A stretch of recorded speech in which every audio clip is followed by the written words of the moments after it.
বিসমিল্লাহির রহমানির রহিম। আসসালামু আলাইকুম বন্ধুরা, সবাই কেমন আছেন? শীতের সময় পাতি হাঁসের মাংস রান্না করব আমি নতুন আলু দিয়ে। গোটা মশলাগুলো দিয়ে দিলাম।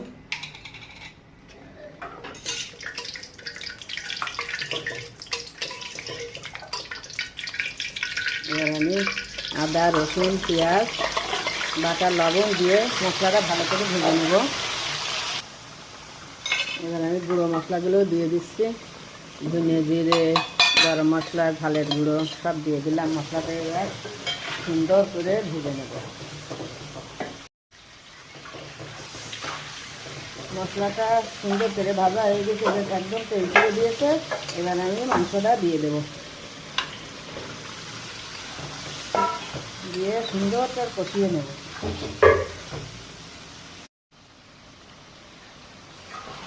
মাংসটা কত সুন্দর করে কষিয়ে নিয়েছি। এবার আমি পানি দিয়ে দেব।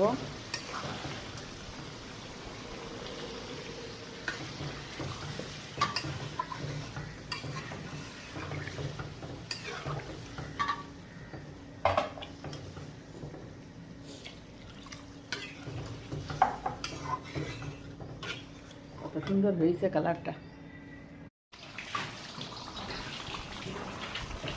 হাঁসের মাংস রান্নাটা আমার শেষ হয়ে গেছে।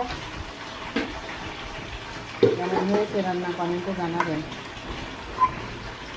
কালারটা কত সুন্দর হয়েছে। নতুন যারা দেখবেন ইউটিউবে সাবস্ক্রাইব করে দেবেন পরবর্তী নোটিফিকেশন পাওয়ার জন্য। সবাই একটু লাইক, কমেন্ট, শেয়ার করবেন। আল্লাহ হাফেজ।